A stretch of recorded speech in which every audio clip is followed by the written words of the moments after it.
Bold and raw perspectives of local politics. Important information which impacts our community, nation, and world. Exposing truth, transparency, and getting to the heart of relevant issues that you just won't see in the clickbait media. And always keeping it real. It's the Michelle Tanner Podcast. But I won't back down. Welcome to the Michelle Tanner Podcast. Super excited for today. This is going to be a really interesting episode, I think. I'm excited to introduce you guys here in just a second to my longtime friend of all of, I think, the last 3 days, maybe, is when we first met. His name is Aidan Avery. First, I want to make sure y'all know, and that if y'all have gotten out to vote, today is August 28th. Official voting deadline is September 5th. This is what I believe to be probably the most important municipal election we have ever had for the city of St. George. We also have a congressional race going on right now for our next representative who will take Chris Stewart's spot. Please, please, please get out to vote. Most people have had their mail-in ballots sent already. There's ballot drop boxes at the library to drop those off at. Also, vote in person on September 5th at the Dixie Center. There's also early voting. Look online, vote.utah.gov. There's still a lot of people out there. Polls are showing that a lot of people have not voted yet. So please, please, please, the 3 council members that I am endorsing, or candidates, I should say, they've all been on the podcast. So check out their podcast. Eros Mackey, Brad Bennett, and Paula Smith. So that brings me in actually to how I met Mr. Aidan Avery, who is my guest today. So on Friday, he actually helped host a candidate event for Paula Smith, Brad Bennett, and Eros Mackey at his home, his mother's home. And that's how I got to know him. And we had a really awesome conversation. And I loved the perspective that he brought from coming from a background of being a prior, what I'm calling him, a recovering Obama activist. He told me about, and we'll delve into that, how he went from really being a hardcore Democrat to now a Trump supporter. He also comes from the queer community, and we had some really interesting discussions about just the whole LGBT movement, liberals versus conservatives. And he made an interesting comment earlier. He said, you know, I'm a little more moderate. I don't know if we agree on everything. And I said, great. That is so important these days, guys, that we are sitting down, we are having conversations. We don't have to agree on everything to be friends, to have conversations. In fact, that's how we achieve growth and unity in this country, is being able to come together and have the discussion. So without further ado, Aidan Avery, maybe just give us a brief background about yourself. And I really want to learn more about your journey of being a Obama activist to where you are now, which I believe is more conservative. Well, thank you, Michelle. It's nice to be here. You know, I don't really think that I've changed my views as much as I feel like the left has gone so far left that they left me behind. You know what I mean? Yeah. I can tell you that I voted every single election, I should say federal election, ever since I was 18, except for one, a very important one. And that was Trump's first election. I was too high to vote then. That's the truth. Yeah. Or I would have voted for Hillary. And I'm grateful that I was too high to vote now, you know? Yeah. I mean, there's small miracles in your life. So I was very active, and I was always a Democrat. I always did what, a good Democrat would do. And I voted along party lines, and I did that, and I volunteered for them. And when Obama came along, I really believed in this guy. You know, like every president we had before then kind of seemed to just do the same thing. Like nothing really changed. But Obama seemed to be a breath of fresh air. I thought America's changing. You know what I'm saying? We're embracing something that we never thought we'd see in my lifetime. And so I went door-to-door knocking for him. I did phone banks for him. I did registering votes for him. Picked up teenagers, like 18, 19, 20-year-olds and get them to the polls. You know, we did everything. You know, Democrats do a lot of things that Republicans have yet to pick up. They are really good at recruitment. We are organized, and yes, we are. You know, I should say we were, or I was, But so I really believed in Barack Obama. I really did, And then the first 4 years, it was nothing stellar. In fact, all the promises he made to my community, my queer community, and the promises he made to the other communities, actually, I didn't see any of it come to fruition. So I was disappointed. It seemed to be going along the same lines as everything else. And then the second term of Barack Obama, nothing else changed. It was the same crap, you know? And I was tired of seeing nothing change. It didn't matter if it was a Republican or a Democrat in the White House, nothing changed. So Hillary Clinton comes along. I'm thinking, okay, here comes another change, right? I was all excited about this. Well, I relapsed and I went back out and started using again. I was too high to vote on election day. And, or I would have voted for Hillary Clinton. Mm-hmm. But then here comes Trump. And I'm watching things in Washington happen. I'm watching the president actually put America first and putting its people first. I'm watching him live up to campaign promises, and I've never seen a president actually do this. And it was really upsetting people. And it caused me to pay attention a little bit more to what was happening. And I realized that a lot of the things that he thought and a lot of things that I feel were very much the same. Right. You know what I'm saying? We didn't match 100%, but nobody ever does. There's nothing outside of yourself you're ever going to match 100% with. Exactly. You know, so you got to take, and I call it the greater of the two goods. You know, he was the greater of the two goods. So I voted for him the next time around, but it didn't matter. The election was stolen. I truly believe that. So you believe 2020 was a fraudulent election? Absolutely. I have no doubt in my mind. I mean, anybody who was watching television that day, watching them, following that, you can't tell me there's anomalies that were weird. It was very, very weird. Right. And it just too much doesn't add up. And the guy in his basement got 81 million votes, right? more votes than any more other. More than Barack Obama even. Like, right. Come on. Right. Yeah, no, Joe's not getting that. No. And so something was foul with that election. Absolutely. Donald Trump should have still been our president. Yeah. But so that's where I came from, and it's not so much that I've changed my viewpoints. I haven't at all. Like I told you, like the left became so radically left, so far left, that I no longer identify with them on many issues at all. In fact, I would say they're the Socialist Party. They're not the Democratic Party. Right. They're definitely socialists. And we have a lot of socialized things in America. So, we have socialized police department. We have a socialized fire department. We have socialized libraries, school systems, mail. All these things are socialized, Social Security. Right. But what we do not have is a socialized government. Right. And that's important because there's a big difference. And I love that you pointed that out, that it's not the fact really that your views have changed, right. but they have gone so far radical to the left that logical thinkers like yourself are left there in the dust thinking, this isn't what I signed up for. Right. Well, and I can give you an example, like one policy that is so bizarre to me that I cannot stand behind, the abortion thing. Mm-hmm. I've always been pro-choice. I believe that women should have a choice. I still believe that. But I do not believe that after a certain point, you can just say we're aborting a fetus, you're aborting a baby. And I'm hearing talk from the Democratic Party about after-birth abortions. That is murder. Absolutely. There's no other way to look at it. If the baby's born even, and they still would try and think that's an abortion, that is so beyond what I can even comprehend as being okay. Right. And me being very pro-life, and this might be obviously an area that we disagree on, but that's okay because we can have the discussion. Right. I don't procreate, so I stay out of it. So I say, well, you could potentially, but yeah, choose not to. Yes, I see what you're saying. But that baby, I mean, even at the time of conception, has separate DNA. And for me, coming from the medical side of things, that's where I can really distinguish. This is a separate human being. This isn't your own DNA you're going after and aborting and destroying.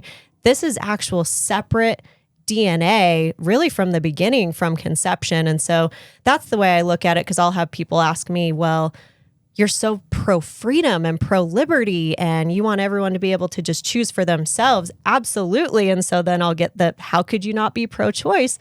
Well, what about the freedom and liberty and fundamental right to life of that human being inside? Right. So that's where I really get passionate about. And I mean, to your point, we used up to say on the left. Yeah, on the left, we used to say that, they're pro-choice. I mean, they're pro-life until it comes to capital punishment. Right. So that it's a weird thing when you try and dissect it and get it all down. Like, where do we draw the line? When is it okay to decide when someone lives or dies, and when is it not? Yep. And my issue with capital punishment, which I'm not a big believer in that, is I don't trust the government to make that decision of when someone is guilty enough to die. Are there people out there that deserve to die? Absolutely. Do I trust that the government's going to make that decision appropriately? No. Exactly. I think we do agree on that. So, yes. For sure. Yeah. So also, I love that you are coming from the perspective of being a gay man from the queer community. What would you say in terms of, I mean, we talked a little bit about how the left has gone so far radical. I also feel, and they don't only do this to the gay community, they do this to women. In fact, I just did a video about this the other day. They do this to any minority group where they actually take advantage and they make all of these promises, right, to get these votes. And it goes back to this Marxist ideology of you have to have the oppressed versus the oppressor all the time to cause this division and ultimately to give themselves more power. Do you have any thoughts on that in terms of, your perspective coming from the gay community? Well, I definitely think that the Democratic Party has made a mill of minorities. I mean, the fact that we're even called minorities is interesting to me. I've been thinking a lot lately about this woke culture that's going on right now, which I don't deal with. I won't even do it. Yeah. I'm not going to call you they or them unless you got two heads on your shoulder. Thank you. That's ridiculous. Thank you know what I'm you. saying? Like, grow up, get with it. It's okay. Right. You're going to be okay. I don't have to agree with you. If you can call yourself whatever you want, you can identify with whatever you want to, but you don't get to expect me to believe you or say it. Right. I have my own rights to do what I want to do. Absolutely. Just like you want to do what you want to do, so do I. And I want to believe the way I want to believe, and you don't have two heads, Yes. So, but let's see. Losing my train of thought here because I'm going off on tangents. No, that's okay. There's a lot to delve into I with know. that. What was your question again? So, I mean, you kind of answered it, but just, even, so let's take, and this is a conversation we had the other night at your house about the drag shows, right? We've talked about the LGBT movement. Do you feel like that movement has gone too far as when it comes to exposing children to sexualized content? And we talked about there's a difference between like a clown show, right? And I think that's a for fair kids question. versus sexualized content. I think that's a fair question because I don't think that a lot of what happens in the queer community is understood in the straight community. We're getting a lot of bad publicity right now. The queer community we're getting eaten up alive by people like Fox News and whatnot. And they're misconstruing a lot of situations. And that's how I feel that's the truth of my situation.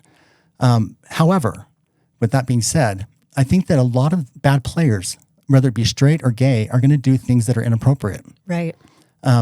Drag shows that are sexually charged, that are scantily clad, or inappropriate for children should not be shown to children. I don't believe that at all. I mean, I do believe that. I do believe that fully. Children don't need to be exposed to these things. We don't expose them to that in movies. And I think the legislation could be written very easily that doesn't separate and segregate out the LGBTQ. It doesn't specifically go after them, Yes. I was thinking about this because a gentleman asked me about that the other day, one of your friends, I think. We put ratings on movies. We restrict movies. I think that any live performance that has a sexual nature to it is restrictive. I think that we can do that because there's precedent. Right. It doesn't have to be about any drag show or anything else. It's just about a live performance with sexual nature. We have to define what that means. You know what I'm saying? Is it the type of dress? Is it the words that are used? Is it language? Is it mimicking sexual acts? Right. Because those things happen in drag shows. Not all of them, but some. Right.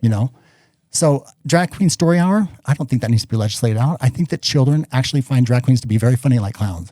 But if they're going there in a bikini, you know what I'm saying? That's different. Right. And it depends on the books they're reading as well. And that's a whole other issue also. But parents, beware. Know what you're doing with your kids, Right. I think that a lot of this falls down to the parents, Parents are the first stop and last stop when it comes to children. Absolutely. Not teachers, not librarians, Yep. So I think a lot of that comes down to parents. If parents want to take their kids and let them read a woke book from a drag queen, let them. That's what freedom is about. Yeah, I think you made a key point when it comes to parental rights because a lot of the issue, we saw here, for instance, when a drag show rated TVMA was the episode that took place outside a children's museum, is I had a lot of upset parents whose children just happened to either be in the neighborhood or maybe they lived across the street and, they stumble upon this drag show that the parents didn't know. The parents weren't there. It wasn't in an enclosed venue for, say a rated R movie where we can't legislate crappy parents away. Unfortunately, we can legislate child abuse, right? And Right. so there's this difference between a parent, you're taking your child to a rated R movie, which depending on the age of the child, a lot of times that would be inappropriate, right? But that rated R movie is also in an enclosed environment where, the parent is choosing to take their child there versus out in an open public square, which would have a rated R or TVMA rating where any child walking by, or the fact of it being an interactive performance, I think also draws a line versus a motion picture when you have actually someone, and again, this doesn't have to be from the LGBT community. This could be little darlings, exotic dancing saying, we are going to hold a pole dancing festival. And it's okay. We're going to leave our bikinis on. So we're not going to be totally butt naked. And then we're going to have little kids come and put dollar bills in our G-strings. That's an interactive performance. That right there crosses the line for me into child abuse. And so that's where I kind of draw the line. I totally agree with that. And speaking of that drag show, we spoke about this too. It was the city of St. George who was made a mistake there. When they applied, I do believe HBO applied for a closed venue, for an indoor venue, and that's what they were initially approved to, and it was moved afterwards. So, the fault on that was they didn't do their due diligence. The city should have done their due diligence. They should have known what the show is about. They could very easily go look at past seasons and see. Right. Moving it outside was a very bad mistake. Yeah. I fault a lot of people in that, and for sure I do not give the city at all a pass, and I've been pretty vocal about that aspect. I think another aspect to that, though, is you look at HBO, this multi-billion-dollar industry who is coming into town saying that they're here to, liberate the oppressed members of the LGBT community living oppressed in this conservative small town community. And so we're going to hold this big, beautiful drag show to, let everyone know that we're here.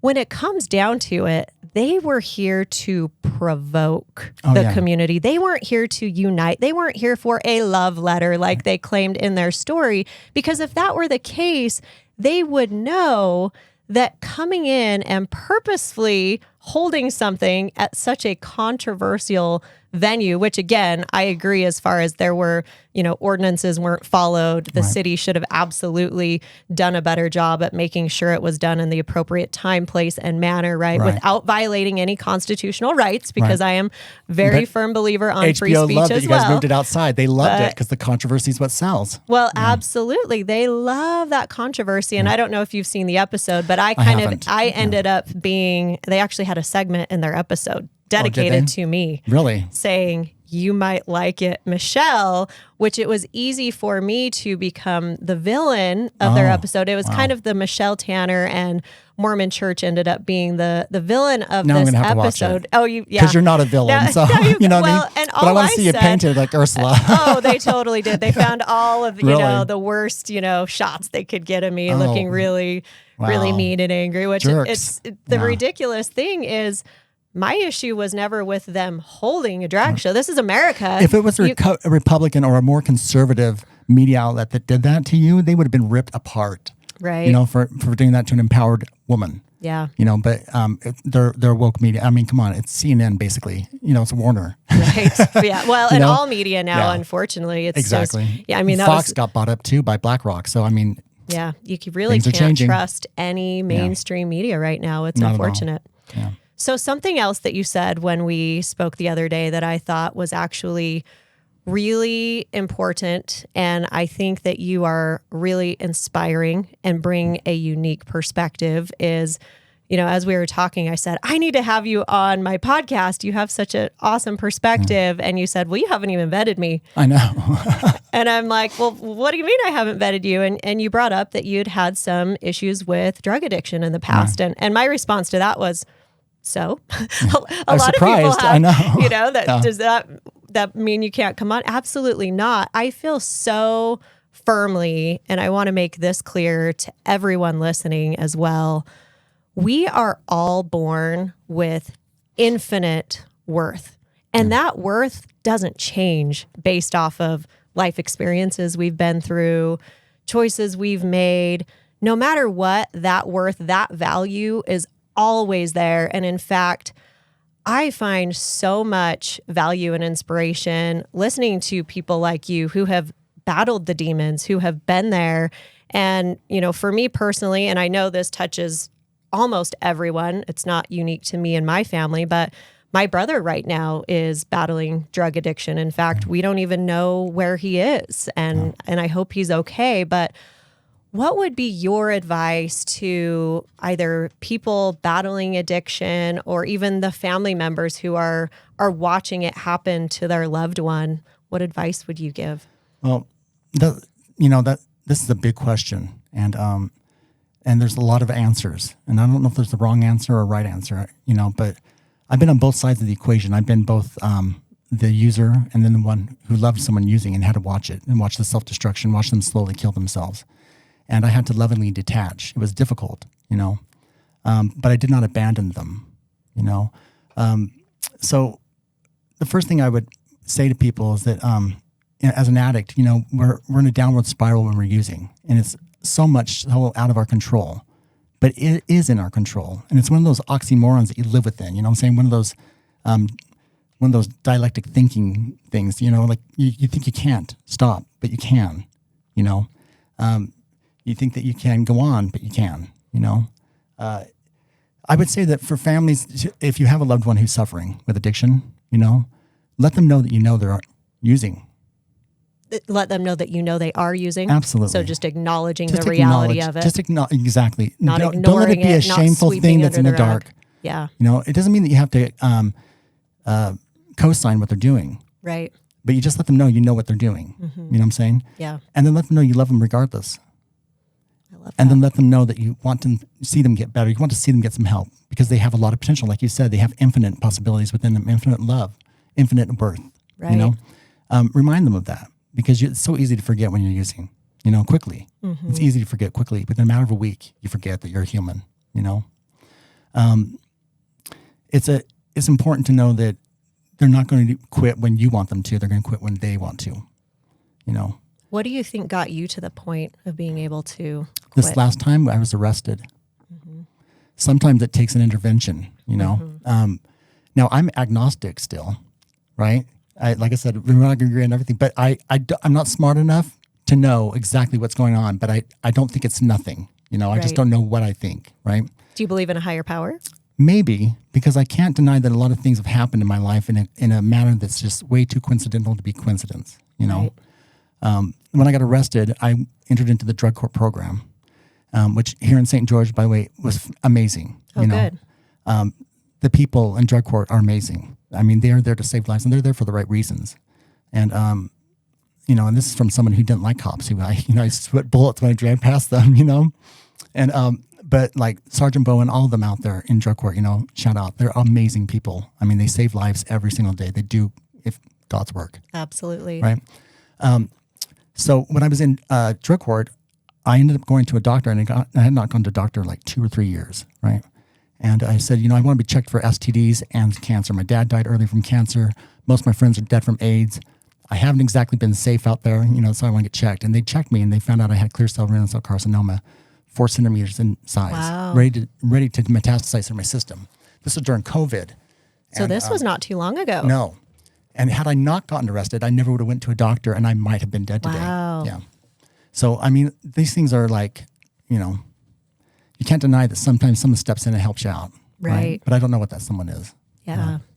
How was it for your family? Did you feel like, was there anything specifically that your family did that was helpful or not helpful while you were going through the addiction when process? I first started going through addiction with my family, because my addiction started living away from home. I was with my partner of 18 years, and we were addicts together. And have you guys since split? Yes. Okay. We have, yeah. Turns out you don't like each other so much. when you're sober, you didn't like each other anymore. Things change. But anyways, so when I first started that journey, and I fell back into it, I relapsed here in St. George the first time. My family did what every good 12-step program told them to do, which was to completely detach away from me. And we've since learned that's just really not healthy to do, because an addict in their own company, it says in every 12-step program that is in their own worst company. The worst company, period. You don't want to just leave them alone. Right. But then they would tell families to do this, And so that was a hard 4 years, and I went through homelessness. I went through all kinds of stuff because I could not stop using. But then when I decided to quit, I was homeless. I was completely schizophrenic from the drugs I was taking. I was completely out of my mind. But something just happened to me. I just clicked and changed. I didn't have to get arrested. I started going to see a doctor. I started getting medication that was not street drugs, and I brought myself out of homelessness. And then I brought myself into entitlement programs. But I got myself the necessary help that I need to stabilize my life, and I rely on it today. And I used to be a pretty responsible and going to work kind of person, but things change. Right. So that's what I did. And it can happen. I don't know. Yeah. So do you still utilize some of those resources as far as how do you stay clean now? How do you keep yourself from relapsing? 24 hours at a time. Yeah. 24 hours at a time. Because I think if I look too far in the future, it becomes overwhelming, when it comes to that. Right. And then you don't have to think about so much. It's not an everyday thing you have to think about if you're not using. You know what I'm saying? You're not triggered all the time.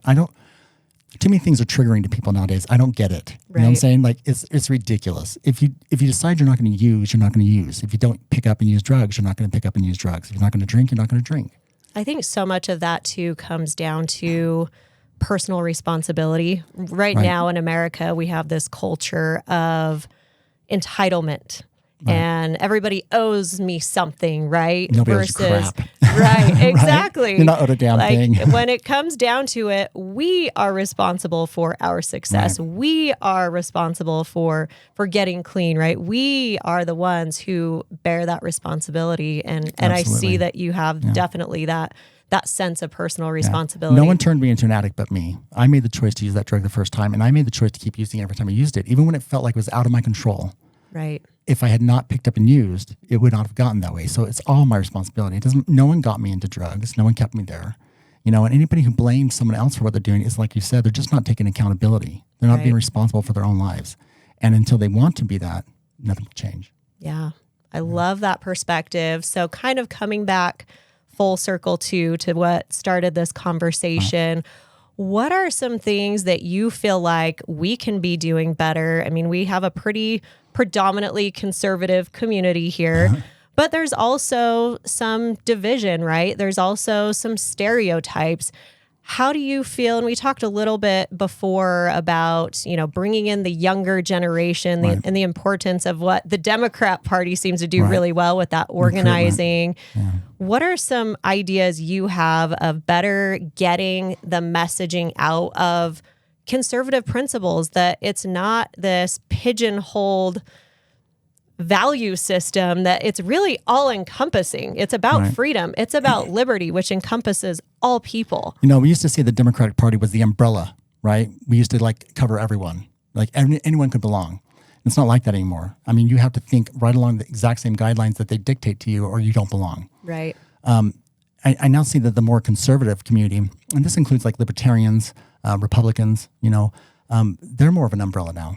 Right. And it's because the left moved so far left that you guys adopted all of us who were in the middle. You know what I mean? Right. Like we're the adopted kids, So it's I think the more this movement to the side of conservative thinking, or, I'd say fiscally conservative thinking, the more that comes alive and the more diversity is shown in it. And it's starting to happen now. I mean, you can see it everywhere you go. I'm not the only gay guy who is conservative or who voted for Trump. Right. I may be the only gay guy in St. George who did, because I haven't met another one yet. but I don't think I'm the only one in the world. Right. So I think that we just need to show the diversity within the conservative parties, show that we're not just along one lines, the agnostic and the God-fearing. Is God-fearing? What do you call yourself? Yeah, Christian. Christian. There you go. So, there's all different kinds of people here, Right. We don't all agree. We don't agree 100% on everything, but what we do agree on is more important than the things we don't agree on. 100%. We need to be able to have a conversation without being judged. Yes. Without having to pick the appropriate words all the time. Right. I'm going to have real conversations with real people like we used to before this whole woke movement started, before we couldn't talk to anymore. Right. And the problem in America is that we don't talk to each other anymore. Right. Everyone is afraid to tell the truth. We have people telling us what we should think and what we should say, and that's mind control, and that's not America. Absolutely. So we got to get back to the conversation. When it comes to recruiting, children, they don't like fiscal or, they don't like numbers and things like that. Anything in the school. They like social things. You got to talk to them about social things that are conservative in value. That's how you bring them along. You know what I'm saying? You talk about the things that you can connect with, get younger conservatives to talk to younger conservatives, just like the Democrats do. I think that's what the leftist agenda has really honed in on, actually. And we see it a lot in even our elementary schools, right? Of the diversity, equity, and inclusion. How do you feel about DEI and some of those social things being pushed? I don't think it's appropriate at all. Like, I don't believe that any type of conversation about your gender is appropriate in school. First of all, a teacher is not equipped to help a child make a decision like that. And a child at 9 years old does not know what they want for breakfast. They certainly don't know what gender they want to be. When they're being taught confusing things at 9, you just don't know. Amen. And it's not appropriate. Right. It's not appropriate. Right. You have to, it's not appropriate. But the Democrat, the woke people, they've infiltrated the teachers. You know what I'm saying? And they've got control of all the unions. Right. And so these people think they're doing what's right because they've been told that. They've been brainwashed. Like, I was brainwashed for the majority of my adult life to think that the Democrats were who had my back. I was drinking the Kool-Aid and boiling in the water, and until you get deprogrammed, until you realize, something's wrong, other people have to step in and help them so they don't completely destroy us. What do you think was the biggest contributor to that deprogramming, as you say it? Trump. Yeah. President Trump was. Honestly, it was him going to Washington and actually doing something. He said, seeing him actually put American citizens first. When did we become the police of the world? Right. When did we spend more of our tax dollars on other nations than our own?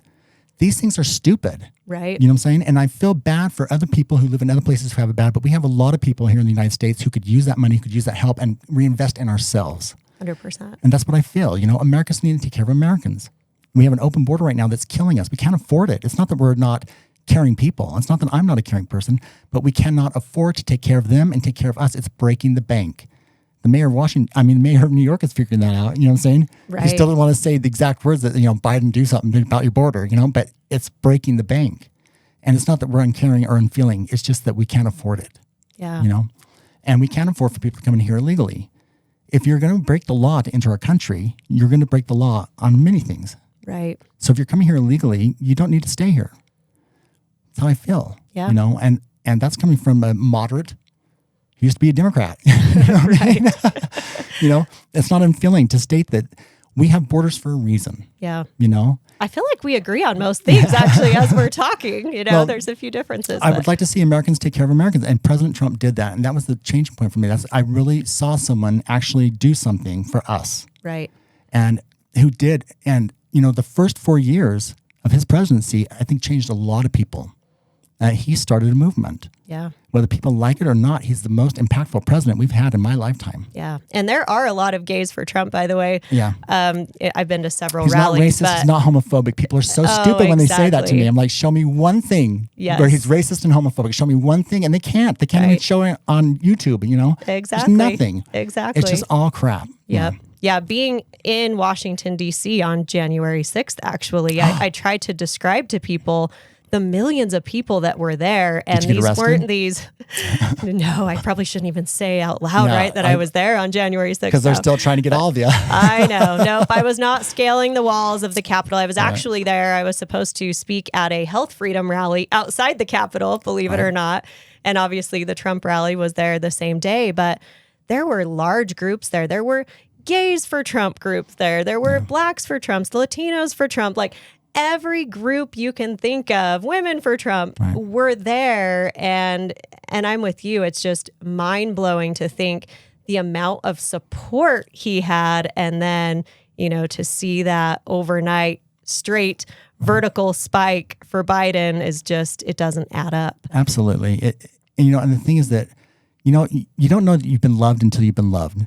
And President Trump loved us. He loved his people. Yeah. And that's the thing. That's what got you. When that went away, a lot of people were not okay with it. So what do you see happening for 2024? I see President Trump being reelected. He was elected the first time. Yeah. Then the second time. But I see him actually winning and following through this time. That's what I see. Yeah. I see a lot more votes for him in 2024 than what he got in 2020. Right. Yeah, I think because we're sick of it. This two-tiered justice system is really interesting, but it's funny because the harder they're pushing against Trump with all of these fake indictments. And, if you compare what Biden did. and Hunter has done, He was and a Hillary, congressman and he had like right? these documents. Come Right. on. And then right? you look at Trump, but the funny thing is the harder they're pushing this, the more popular he gets. I know. The higher his poll but numbers can are we get getting. knuckles on that? Because that's so cool. Yes. That means that America is waking up. You know what I'm saying? It's funny that, they call themselves woke. They're like eyes wide shut. You know what I'm Right. saying? But the more they push and prod him, the more people wake up. So keep pushing and prodding him. Yeah. Because we're Americans, we're not stupid. Right. We've just for so long been asleep at the wheel, or those of us who have been under the influence of that alcohol in that little cup, you know what I'm saying? Right. Like, so we're waking up, you know what I'm Right. saying? And we're seeing that this is not America. Like somebody stole our American dream. Yep. And I don't know who it was, but it doesn't matter anymore. I want it back, Right. and there's a lot of Americans who feel the same way. And I think that's the silver lining of COVID is that woke a lot of people up. And now you can see these rumors starting because guess what? We're getting into election season. Let's ramp up COVID 2.0 and the fear mongering again. But you know what? I think it's going to backfire on them. I think too many people in this country are awake. You still have probably a third who are going to be sheep and, oh, you told me to get a shot. Okay, I'll go get a shot. You told me to wear a mask. Okay, I'll wear a mask. You maybe have a third. But I think those other 2/3, we're done. Yeah. What are your thoughts on that? Absolutely. My uncle got both of the shots. And 2 weeks after his last shot, he got COVID and he died. Wow. I know 2 people I was in drug court with who died from COVID. And they were young men, healthy men who got the shots. So you can't tell me that those shots worked. I watched that they did not work at all. But I would say one thing, I don't know if we're running out of time here or not, but I would definitely say one thing the Democrats do that you guys who are conservative have not done yet, and you need to do, you need to get with the program right now. You may not like it, but this is the way the world works. You need to vote early. You need to mail-in vote. You need to vote early, vote now, vote before Election Day, because it's harder to get in there and vote on Election Day, but that's also when the most fraud is going to happen. But the early counting is what it is. It's hard to catch up after the fact, and we do that as Democrats so well. We harvest ballots. We do all that so well. Right. You guys need to get on board until you change the laws so that can't happen, because I know you guys don't like that. I personally like it. I love to vote early. You know what I'm saying? Well, I thought it was interesting. The RNC came out with a resolution just recently encouraging counties to get away from the machines and to start implementing hand counts again. I thought that was really interesting. That showed me, wow, the grassroots, because a lot of grassroots conservatives who are very concerned about what happened in the 2020 election. Absolutely. That's something we've been pushing for. So Paper ballots. I did think that was interesting. But, obviously here in Utah, we still have all the mail-in ballots, which, to me, that just opens the door for more potential fraud. But that's their system right now. So I am with you as far as you got to work the system that's available. Work the system that's available until we can make that change happen. Right. If you don't work it, the other side will. Right. Yeah. So where do you get your news at? I'm curious with all the. I used to watch Fox News. Uh-huh. I have to admit, and people are going to hate me for this, but I love Tucker Carlson. I watch Tucker Carlson. Tucker too. His laugh drives me crazy. It's so annoying, but he does great research. Yeah. And he really knows what he's talking about, and he hasn't been too wrong. He's been wrong about a few things, but he hasn't been too wrong on most things he talks about. Right. I'm starting to get into Newsmax a little bit, not so much, but my news is I listen to conservative news pretty much. Yeah. I just don't trust any of the other networks. I used to like Fox. I still like a lot of people there, but I don't like what's happening at Fox. Yeah. And you can see it happening. They're starting to turn into another MSNBC. It's just sad. Yeah, they are. They're all the same these days, all the mainstream anyway. And I think the worst thing Fox could have done was get rid of Tucker. I mean, he was their top. That's part of their settlement. Top host. That was part of the settlement with Dominion, and BlackRock bought they own like 20% of Fox News now. And so you can't tell me it's not pressure from BlackRock to settle with Dominion and get rid of Tucker, because it suits BlackRock. Right. And so if anybody knows what I'm talking about, you got a conglomerate that is just clandestinely wanting to destroy America. They want to change everything about what we do here. They don't like our country. Yeah. I don't care what they say. They don't like our country. And so they're going to invest, like Elon Musk took over Twitter, they took over Fox. Right. Yeah. Well, down to final thoughts. I first want to just thank you for being willing to come on. As soon as we started talking the other night at that event, I thought people need to hear your perspective because it is inspiring. it is genuine, it is honest. So I thank you for that. I want to leave the last 30 seconds to you if you want to share just any final thoughts. Final thoughts like a Jerry Springer. I know, right? He is the daddy. Yeah, right. I am the father. What are you talking about? No, I think that my final thought is really this. Americans have more in common than we don't. The labels need to stop. We need to just start talking again. The conversation was important. What we had here today, everyone needs to do that.